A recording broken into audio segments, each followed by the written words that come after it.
굿모닝. 12월 2일 목련이 핀 것이 엊그제 같은데 벌써 12월에 들어서 버린 목요일의 아침입니다.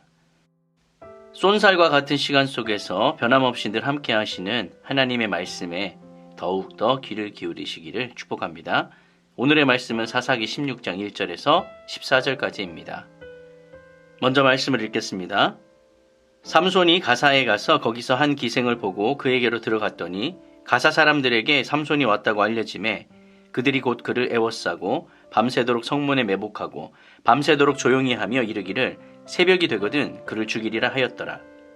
삼손이 밤중까지 누워있다가 그 밤중에 일어나 성 문짝들과 두 문설주와 문빗장을 빼어가지고 그것을 모두 어깨에 메고 헤브론 앞산 꼭대기로 가니라.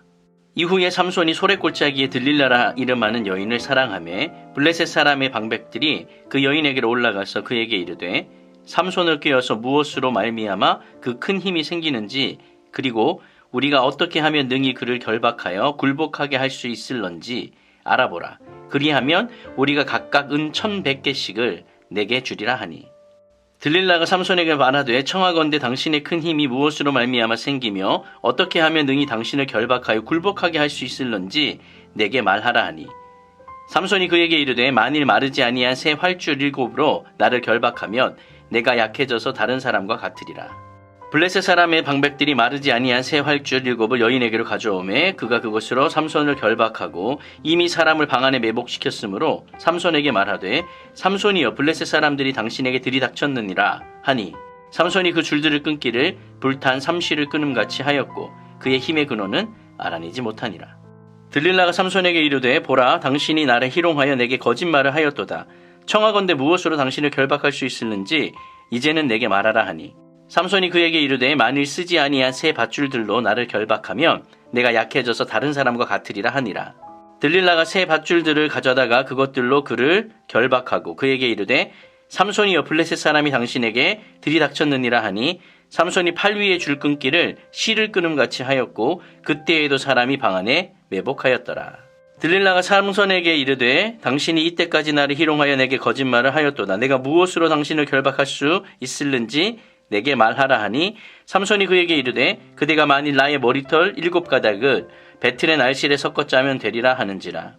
들릴라가 바디로 그 머리털을 단단히 짜고 그에게 이르되 삼손이여 블레셋 사람들이 당신에게 들이닥쳤느니라 하니 삼손이 잠을 깨어 배틀의 바디와 날실을 다 빼내니라. 아멘. 일찍이 소크라테스는 너 자신을 알라 라고 말을 했고 프랜시스 베이컨은 아는 것이 힘이다 라고 말을 했습니다. 자신을 아는 것만큼 큰 힘이 없고 또 자신을 모르는 것만큼 큰 약점이 없습니다. 하나님의 능력과 그분의 존재감, 나시린으로서의 정체성을 인식하지 못했던 삼손은 강한 사람이었지만 늘 약한 사람이었습니다. 작은 태양 삼손이 어둠의 여인을 사랑합니다. 과연 이 삼손의 운명이 어떻게 될까요?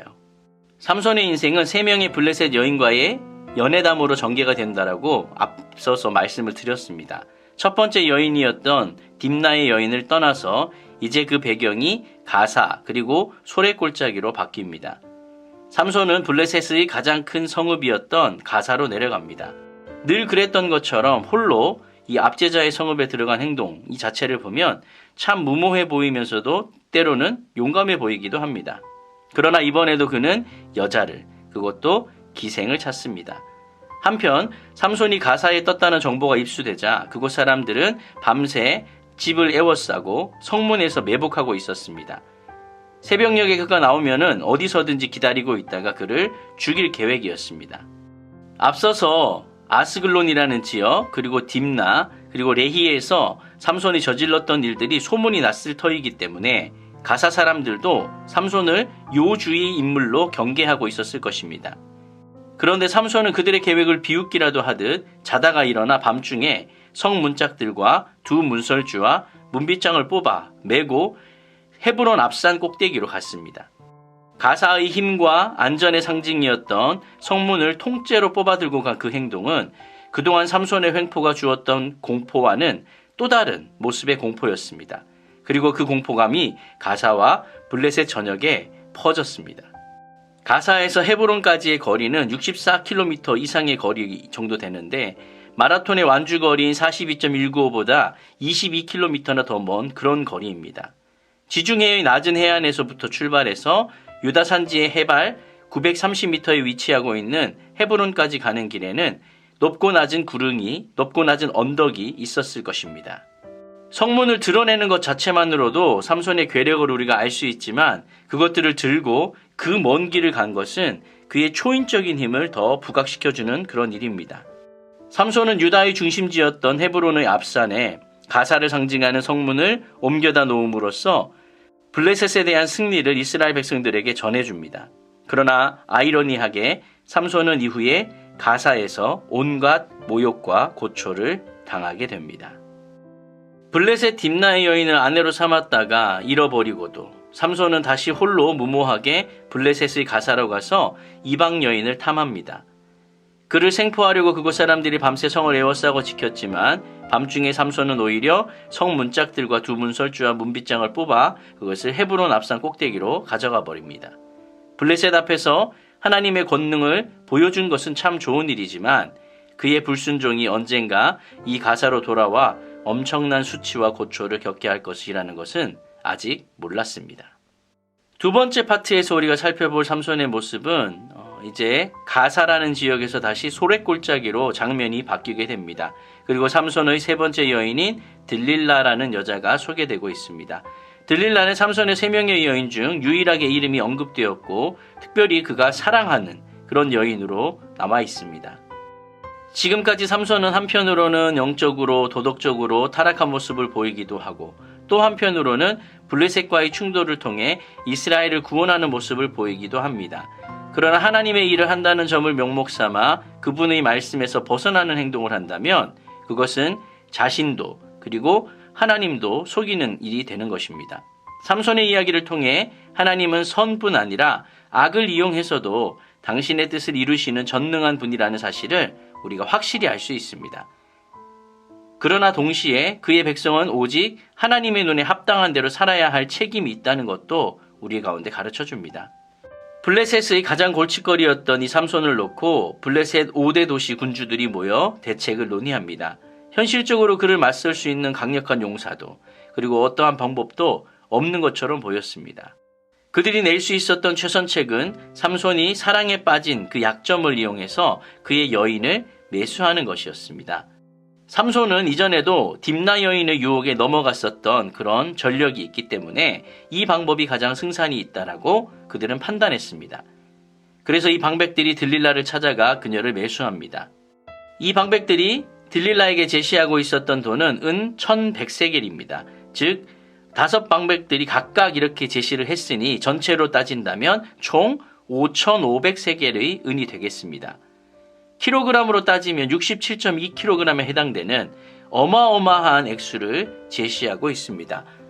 우리가 이후에 살펴볼 17장에 미가라는 사람이 레위인에게 연봉으로 제시하는 금액이 은 10세겔이었습니다. 그렇다면 지금 들릴라에게 지금 제공하고 있다라고 약속하고 있는 이 돈은 연봉의 550배나 되는 흔히 말하는 로또 1등 당첨보다 더 많은 그런 금액이 되는 것입니다. 삼손은 이방 여인 들릴라를 사랑하였고 블레셋의 방백들은 삼손을 두려워하였고 그리고 들릴라를 돈으로 매수해서 삼손의 힘의 비밀을 알아내게 하고 있습니다. 그들도 삼손이 여인에게 약하다는 것을 알고 있었고 들릴라는 삼손보다 돈을 더 사랑한다는 것도 다 알고 있었을 것입니다. 우리의 대적들은 우리가 무엇에 약한지를 너무나도 잘 알고 있습니다. 그러니 우리는 깨어 있어야 합니다. 이제 오늘 말씀의 막바지 부분이 됩니다. 삼손의 힘의 근원을 알아내려는 들릴라의 작전이 바야흐로 시작되는 것이죠. 수차례에 걸친 끈질긴 유혹을 통해 들릴라는 결국 자신을 사랑하는 삼손을 몰락시키게 되는데요. 예전 딥나의 아내에게는 삼손이 답을 계속 피하다가 마지막 날에 답을 알려주었습니다. 그런데 이번에는 처음부터 순순히 알려줍니다. 물론 거짓말입니다. 마르지 않은 활줄 7으로 자신을 묶으면 약해진다라고 했습니다. 당시 활줄은 가축의 다리 힘줄이나 창자 등으로 만들었습니다. 결국 이것들도 가축의 주검이기 때문에 시체였기 때문에 삼손은 나시린으로서 또 부정하게 되는 빌미를 제공하고 있는 셈입니다. 이 이야기를 들은 블레셋 방백들이 활주를 준비했고 삼손이 잠든 동안 활줄로 그를 결박했습니다. 그러나 블레셋 사람들이 들이닥쳤다라는 들릴라의 소리에 그는 일어나 활줄을 한 번에 끊어버렸습니다. 들릴라는 자신이 삼손을 속이고 있음에도 불구하고 삼손이 자신에게 거짓말했다라고 합니다. 그리고 또다시 묻는 들릴라에게 이번에는 쓰지 않은 새 밧줄로 결박하면 된다고 또 거짓말로 가르쳐줍니다. 삼손은 이 모든 일을 마치 자신의 힘을 보려는 들릴라의 장난으로 치부하는 듯합니다. 딥나에서의 일을 통해 무언가 깨달음이 있어야 하는데 삼손은 그러지 못했습니다. 또 다른 방심으로 세 번째 거짓말을 하게 됩니다. 머리털 7가닥을 배틀의 날실에 섞어서 짜라는 그런 거짓입니다. 이것은 머리카락을 배틀의 날실에 섞어서 7갈래로 따으라는 그런 말이었습니다. 그러나 역시 이번에도 허탕이었습니다. 그러나 주의할 것은 점점 진실과 가까워지고 있다는 사실입니다. 들릴라는 막대한 부를 얻기 위해 삼손의 힘의 근원을 알아내려고 필사적인 노력을 기울였습니다. 그러나 삼손은 태평하기만 합니다. 이 여유는 어디서 나오는 걸까요? 이것은 화건컨대 믿음에서 나오는 것이 아니라 안일함에서 나오는 것입니다. 그는 사태의 심각성을 모른 채 들릴라의 유혹이 거듭될수록 점점 자신도 모르는 사이에 진실에 가까운 말을 하고 있습니다. 그는 들릴라의 마음을 얻으려고만 했고 들릴라는 돈만 벌려고 했습니다. 결국 삼손은 이렇게 이용당하고 있습니다.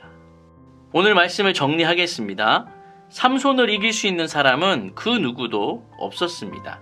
오직 하나님을 떠난 삼손 자신만이 자신을 파괴할 수 있었습니다.